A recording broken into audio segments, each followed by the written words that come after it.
Muy buenos días, amigos, estimados hermanos. Les damos a todos una cordial bienvenida esta mañana nuevamente.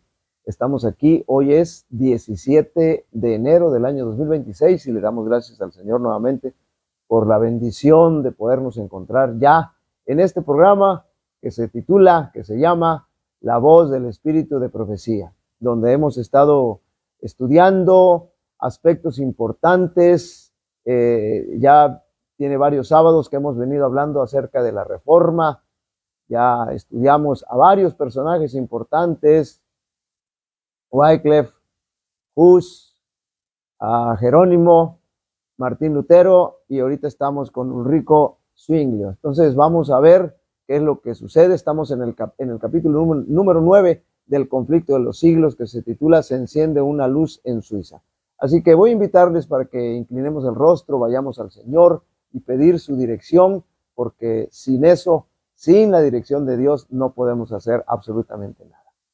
Vamos a orar. Querido y amante Padre que moras en el cielo, santificado sea tu nombre. Esta mañana nos ponemos en tus manos para que tú vengas a dirigirnos, Señor. Dirijas este programa, bendigas tu palabra, Señor. Permite que la verdad pueda llegar a los corazones que los necesitan, Señor, y que nosotros como iglesia podamos cimentar nuestra fe, Señor, podamos fortalecernos en nuestra fe y mantener esa esperanza, esa confianza en ti, Señor, hasta que un día Cristo Jesús se manifieste en la nube de los cielos. Ponemos en tus manos, Señor, las necesidades de tus hijos, de tu iglesia, Señor, de toda la humanidad, querido Padre, las enfermedades, las carencias, Señor, las necesidades materiales, físicas que existen.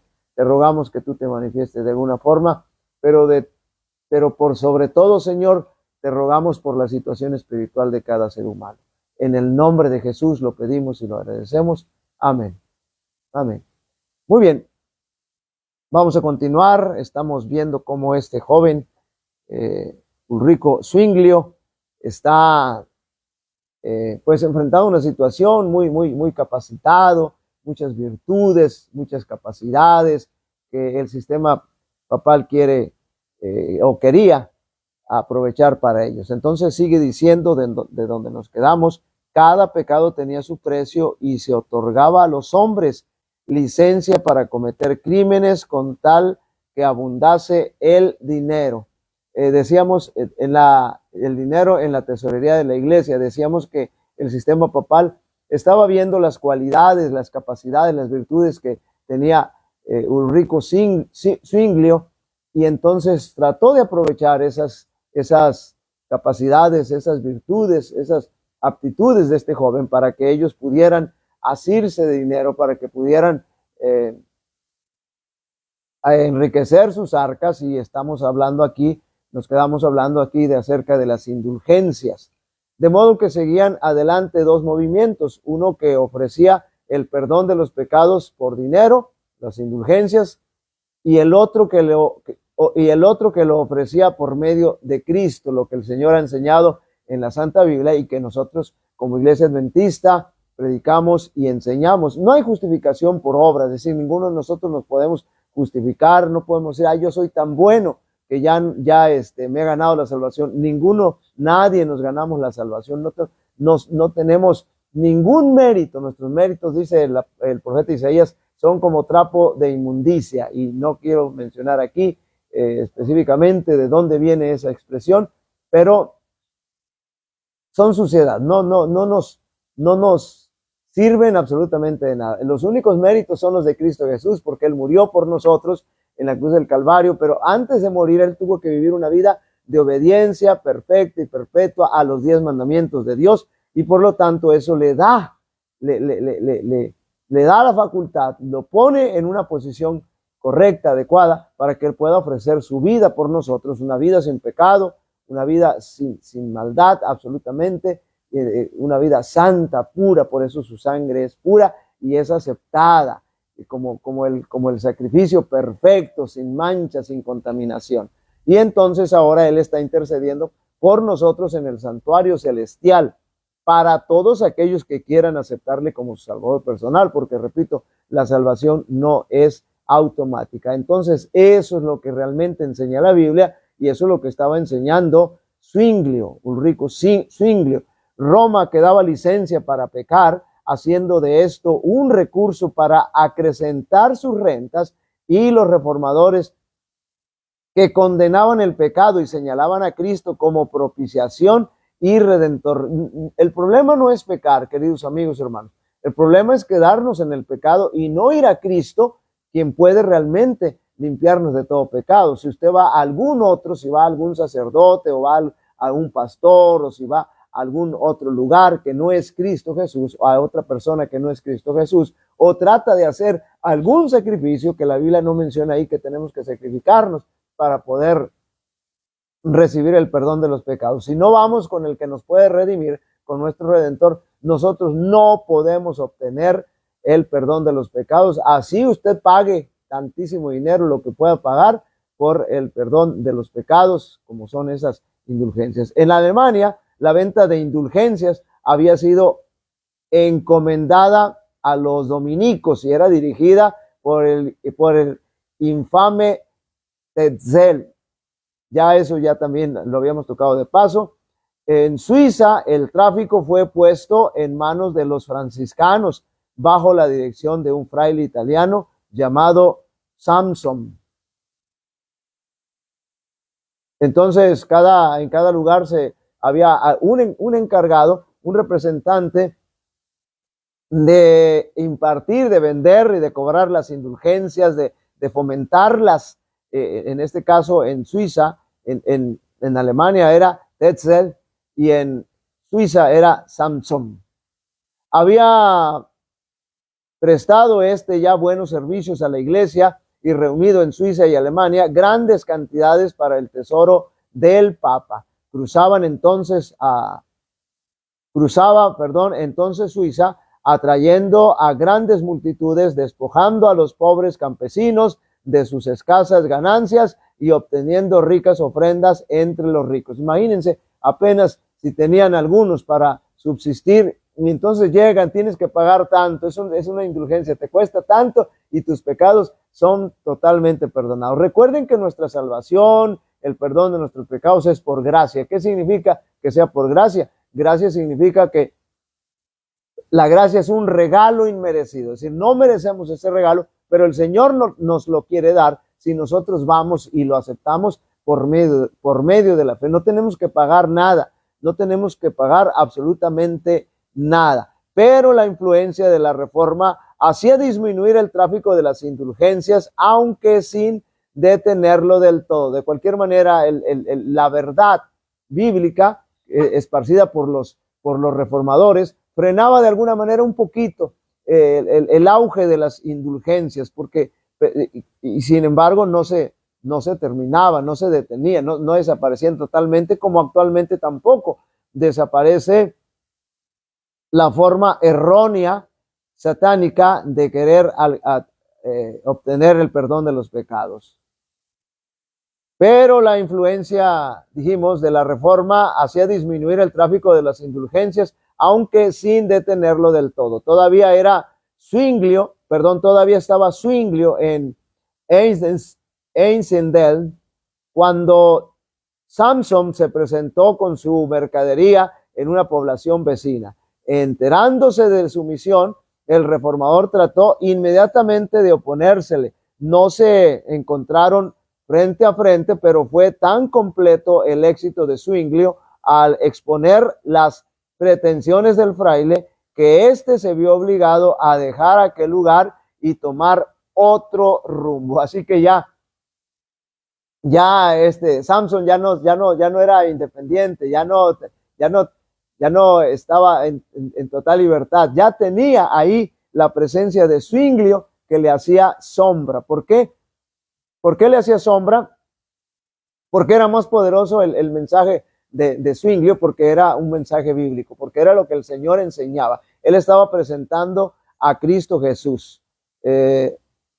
Y entonces, por supuesto que el mensaje de Cristo Jesús es real y no, es decir, no le genera al ser humano ninguna contribución más que ponerse en las manos del Señor. Por eso dice el Señor que pues que él puede, que vengan y hagan un pacto con él, y entonces si sus pecados son como la grana, entonces como la nieve serán emblanquecidas. Es decir, a mí tráeme todo tu pecado, tu problema, yo te voy a transformar, yo te voy a perdonar y te voy a transformar en una persona totalmente diferente. En Zurich predicó Zwinglio con ardor contra estos monjes traficantes en perdón, y cuando Samson se acercó a dicha ciudad, él le salió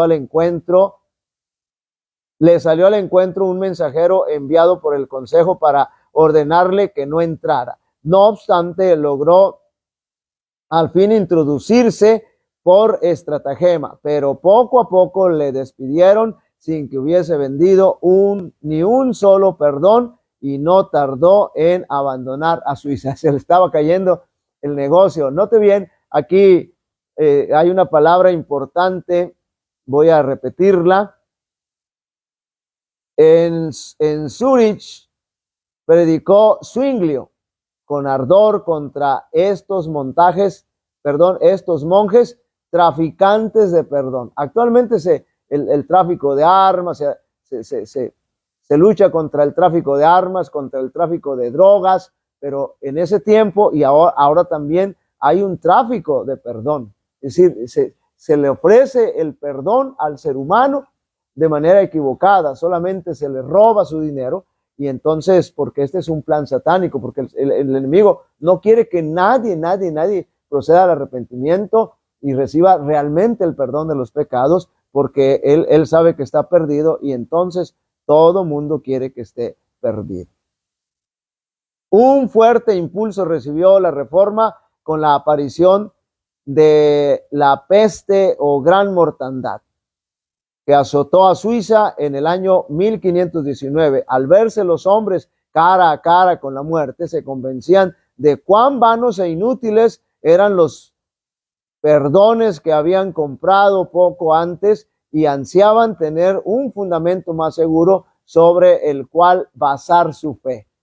De alguna manera el Señor siempre va a actuar. Para nosotros es complicado a veces deshacer ciertas estrategias del enemigo, pero para el Señor no es complicado. Él mismo, en el transcurso, sobre la marcha de la historia, él va aprovechando las oportunidades, las situaciones que se presentan. Zwinglio se contagió en Zurich y se agravó de tal modo que se perdió toda esperanza de salvarle, y circuló por muchos lugares el rumor de que había muerto. En aquella hora de prueba, su valor y su esperanza no vacilaron. Miraba con los ojos de la fe hacia la cruz del Calvario y confió en la propiciación absoluta ahí alcanzada para el perdón de los pecados. Cuando volvió a la vida después de haberse visto a las puertas del sepulcro, se dispuso a predicar el evangelio con más fervor, note bien, que nunca antes, y sus palabras iban revestidas de nuevo poder. El pueblo dio la bienvenida con regocijo a su amado pastor, que volvía de los umbrales de la muerte. Es decir, había superado, había vencido la muerte, casi, había vuelto a nacer. Ellos mismos habían tenido que atender a enfermos y moribundos, y reconocían mejor que antes el valor del evangelio. Esto nos recuerda a nosotros la pandemia, y cuando estábamos en la pandemia, todo el mundo se arrodillaba y todo el mundo pedía donde quiera, y entonces todo el mundo anhelaba que los templos se abrieran, y todo el mundo decía tener un fervor en el Señor, pero todo era mentira, porque cuando las iglesias se abrieron, no todos regresaron. Cuando se quitaron las restricciones, la gente, en lugar de alabar al Señor, comenzaron a hacer fiestas, comenzaron a emborracharse. Había filas tremendas para comprar alcohol. Entonces, el corazón del ser humano es engañoso, pero cuando realmente nosotros permitimos que el Espíritu Santo toque nuestras vidas, entonces realmente nosotros vamos a ir al Señor. Y esta situación, esta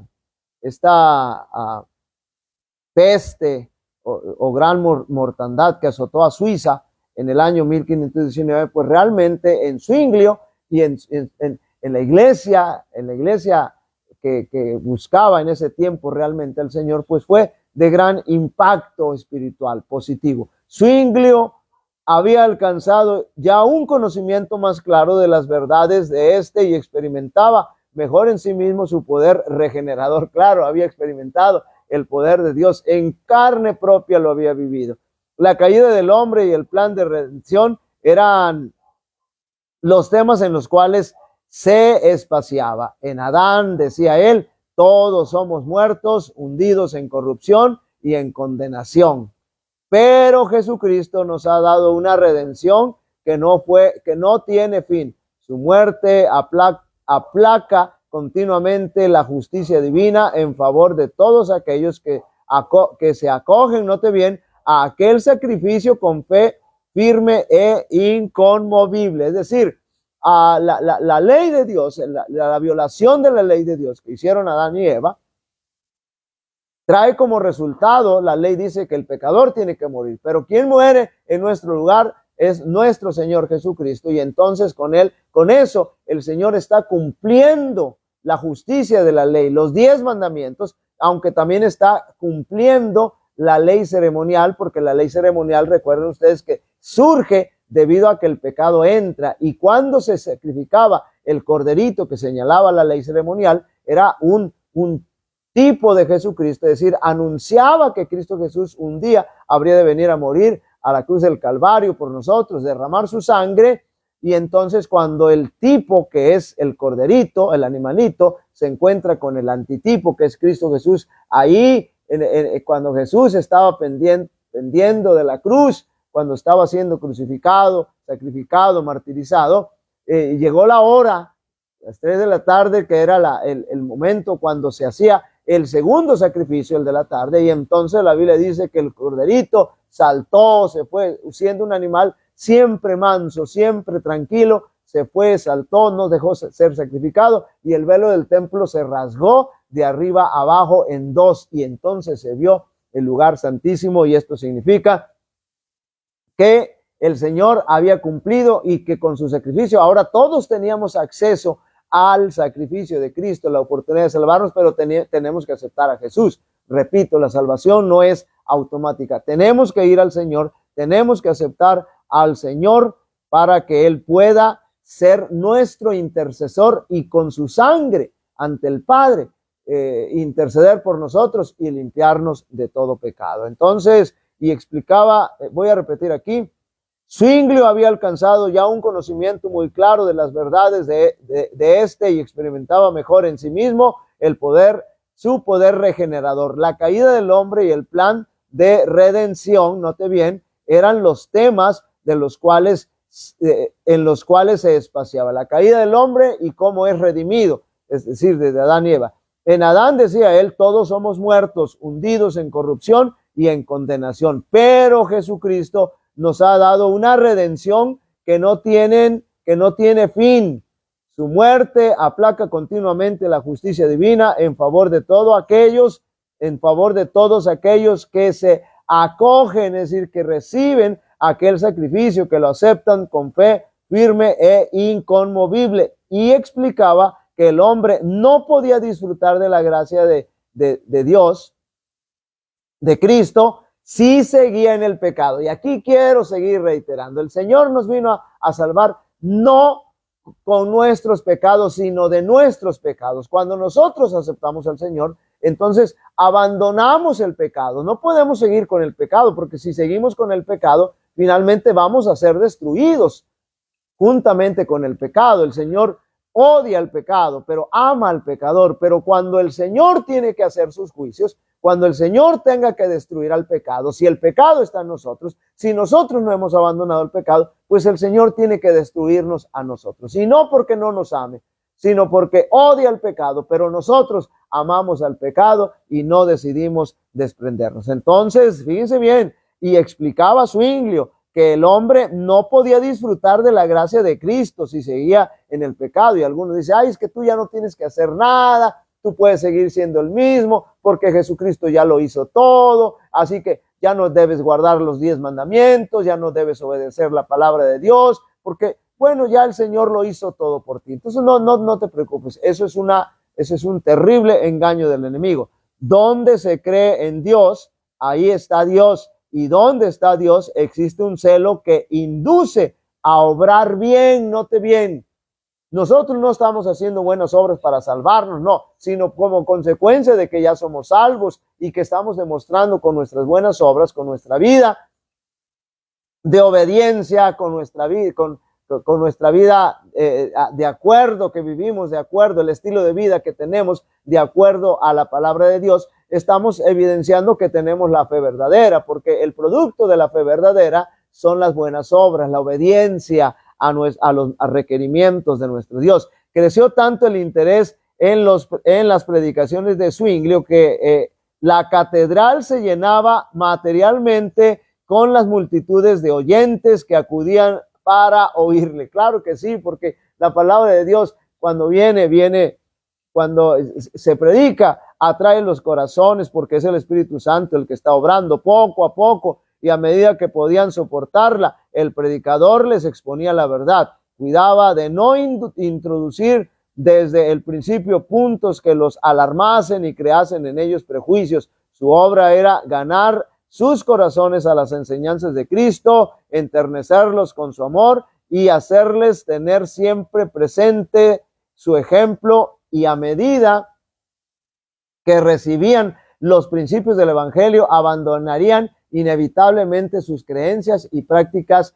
supersticiosas. Note bien, me agrada el tacto que Ulrico Zwinglio tenía para predicar. Él primero los llevaba a Cristo Jesús, primero los enamoraba de Cristo Jesús, les enseñaba lo que Jesús había hecho por ellos, y una vez que ellos estaban convencidos, que ellos lo veían a la luz de la palabra de Dios, siendo dirigidos, por supuesto, por el Espíritu Santo, entonces ellos abrían su corazón a Jesús, y cuando esto ya sucedía, estaban listos para ellos conocer el aspecto doctrinal que maneja la palabra de Dios, porque la doctrina va a regir, nos va a dar un estilo de vida, pero ese estilo de vida no lo podemos nosotros tener si Cristo Jesús no está en nuestro corazón, si Cristo Jesús en nuestro corazón no nos está dirigiendo a través del poder del Espíritu Santo.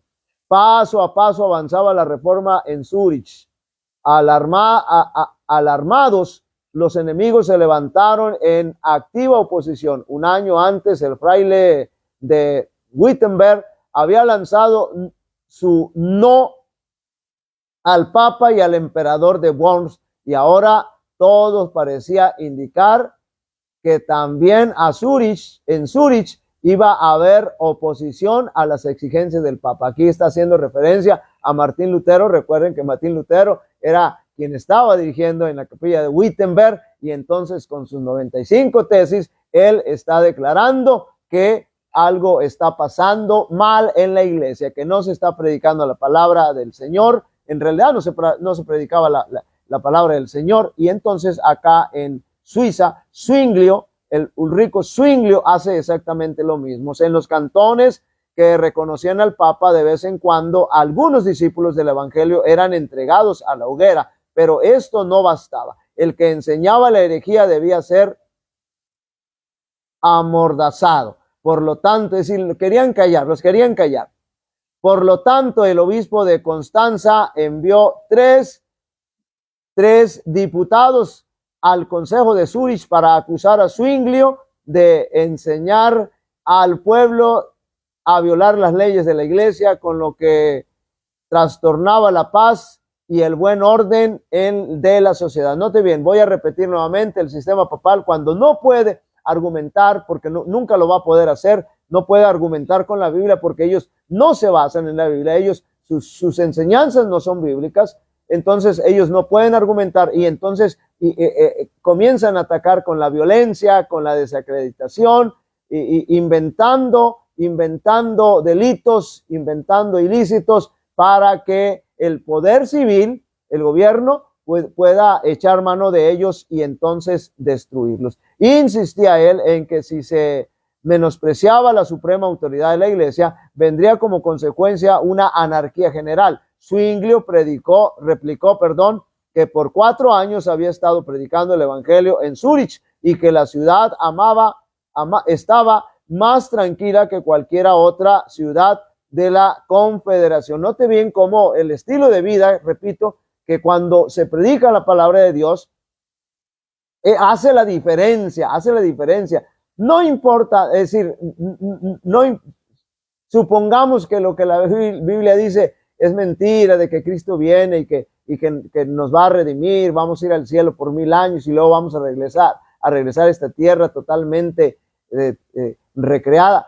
Supongamos que eso es mentira, que no es mentira, eso es un ejemplo nada más que estoy diciendo. Pero cuando nosotros llegamos al conocimiento de la verdad, entonces somos diferentes, es decir, nuestro estilo de vida cambia, somos diferentes, y eso es lo que estaba demostrando Zwinglio con la predicación de la palabra de Dios. Preguntó, ¿no es por tanto el cristianismo la mejor salvaguardia para la seguridad general? Recuerden que en otro capítulo estábamos ahí viendo que los gobernantes estaban preocupados porque la maldad de la sociedad estaba cada vez más hundiendo, que era más grande, pero cuando llega la luz del evangelio, entonces nosotros vemos ahí el cambio total. Los diputados habían exhortado a los concejales a que no abandonaran, a que no abandonaran la iglesia, porque fuera de ella, decían, no hay salvación. El único que nos da salvación es Cristo Jesús.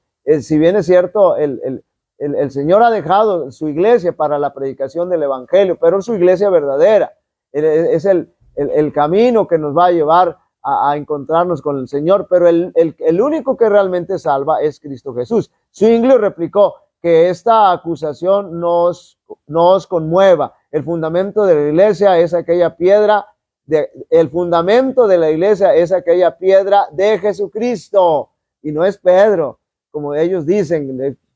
San Pedro no fue el primer papa, por supuesto que no, cuyo nombre dio a Pedro por haberle confesado fielmente. Cuyo nombre, dio a Pedro por haberle confesado fielmente. En toda la nación, el que cree de corazón en el Señor Jesús se salva. Fuera de esta iglesia, no. Fuera de esta iglesia y no de la de Roma, es donde nadie puede salvarse. ¿Note bien? Bien claras la exhortación de Zwinglio. Voy a repetir. El fundamento de la iglesia es aquella piedra de Jesucristo, cuyo nombre dio a Pedro por haberle confesado fielmente. En toda nación, el que cree de corazón en el Señor Jesús se salva. Es decir, la salvación únicamente viene a Jesús. Ahora, escuchen bien. Fuera de esta iglesia y no de la de Roma, es decir, fuera de la iglesia de Cristo, la iglesia que Jesucristo fundó, fuera de esta iglesia y no de la de Roma, es donde nadie puede salvarse. Es decir, si nosotros nos apartamos del camino de la iglesia de Jesucristo, pues nunca, no vamos a encontrarnos con Cristo Jesús. Entonces no podemos encontrar salvación. Como resultado de la conferencia, uno de los diputados del obispo se convirtió a la fe reformada. Note bien cómo es que esos emisarios que mandaban para detener a Zwinglio incluso fueron tocados o permitieron ser tocados por el Espíritu Santo. El consejo se abstuvo de proceder contra Zwinglio y Roma se preparó para un nuevo ataque. Cuando el reformador se vio amenazado por los planes de sus enemigos, exclamó: que vengan contra mí, yo los temo lo mismo que a un peñasco escarpado teme las olas de aquella que se estrellan a sus pies. Dice, estaba fortalecido como una roca, y no importa que lo persiguieran, porque él estaba tomado de la mano de Cristo Jesús. Los esfuerzos de los eclesiásticos solo sirvieron para adelantar la causa que querían aniquilar. La verdad seguía cundiendo. En Alemania, los adherentes, abatidos por la desaparición inexplicable de Lutero, cobraron nuevo aliento al notar los progresos del evangelio en Suiza. Así que era contraproducente lo que ellos hacían, todo les salía mal. Vamos a avanzar un poquito más y vamos a terminar.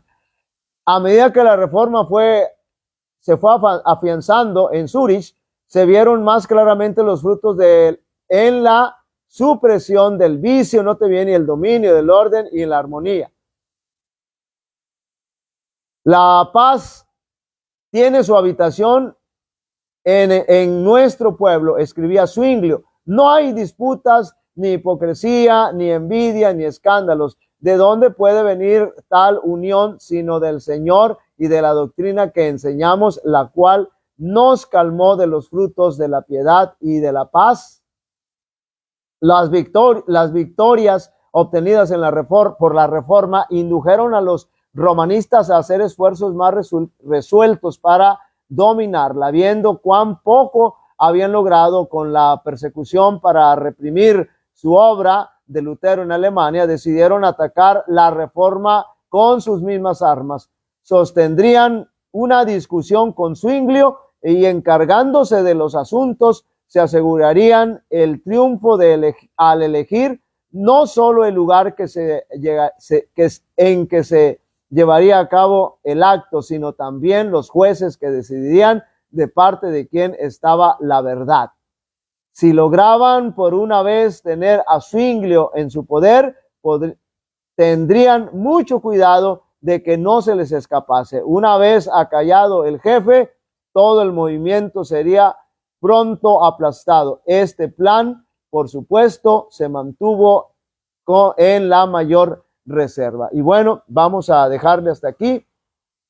El próximo sábado, primeramente Dios, si tenemos vida y salud y todo va bien, vamos a ver qué fue con este plan, cómo concluye este terrible plan que tenía el sistema papal para acallar la voz de Ulrico Zwinglio. Recuerden que cuando ellos dicen, bueno, vamos a ir a la cabeza, y si vamos a la cabeza, entonces ya todo se viene abajo. Pero vamos a ver cuál es el desenlace de esta situación, porque recordemos que la obra es de Dios y los elementos humanos que el Señor pone son dirigidos por el Señor.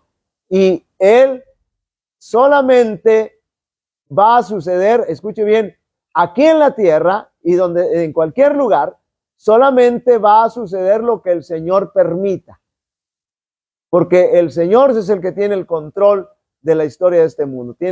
Y si nosotros le permitimos que Él pueda tener el control de nuestra vida a través del Espíritu Santo, entonces nosotros vamos a recibir la bendición. Pero el Señor, nada sucede debajo del cielo sin que el Señor lo permita. Entonces, vamos el próximo sábado a ver el desenlace de esta situación. El sistema papal estaba ya bastante entre la espada y la pared. Zwinglio había hecho un extraordinario trabajo y lo estaba mostrando con pruebas evidentes, como la palabra del Señor, donde realmente se recibe la palabra de Dios con sinceridad y entonces se vive de acuerdo a la voluntad de Dios, pues es diferente, la gente es diferente, tenemos que ser diferentes.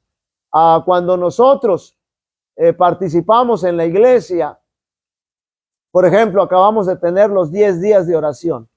¿Cómo nos damos cuenta nosotros de que han sido una bendición para nuestra vida? Porque 10 días de oración van y vienen cada año y entonces, ¿qué pasa?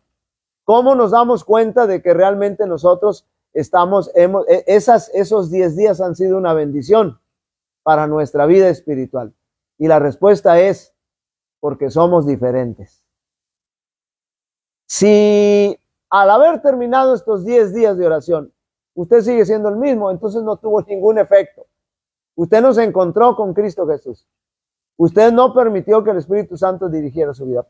Pero si vemos que la iglesia es diferente, si yo soy diferente, si la iglesia es diferente, entonces quiere decir que el Espíritu Santo está trabajando y que las actividades que se programan en la iglesia son de bendición porque su iglesia está siendo transformada. Estamos creciendo en santidad. Así que vamos, eso es lo mismo que hizo Zwinglio y lo demostró en esa comunidad donde él vivía, porque la gente temía a Dios, es decir, respetaba a Dios, vivía de acuerdo a la voluntad de Dios y eso era bastante evidente. Muy bien, voy a invitarles para que inclinemos el rostro, vamos a orar. Querido y amante Padre, que moras en el cielo, santificado sea tu nombre. Gracias, Señor, te damos nuevamente por la bendición de tu palabra, Señor, por la luz de la verdad. Te rogamos que esta luz pueda llegar a los corazones que la necesitan, Señor, que se den una oportunidad de conocer realmente dónde están y con quién están, y se den cuenta, Señor, que están lejos de ti, pero que tienen la oportunidad de buscarte, querido Padre. Te rogamos que como iglesia también nos fortalezcas, nos dirijas, nos bendigas, y que realmente, Señor, nosotros podamos permitir que tu palabra pueda hacer esa obra a través de tu Espíritu Santo en nuestras vidas, y que podamos vivir vidas que dignifiquen y glorifiquen tu santo nombre. Te lo rogamos, te lo pedimos todo en el nombre de Jesucristo. Amén. Amén. Muy bien, queridos amigos, estimados hermanos, entonces les deseamos a todos un feliz sábado, que disfruten este sábado, que el Señor les siga bendiciendo. Dice mi sobrino Gerson, tío, feliz sábado, son 365 días de oración, con todo respeto. Claro que sí, siempre lo hemos dicho. Estos días acabo de mandar, hace rato mandé un mensaje a un grupo de mi grupo pequeño, y les dije, estos días de oración se tienen que, primeramente el Señor, permitamos que se conviertan en toda una vida de oración.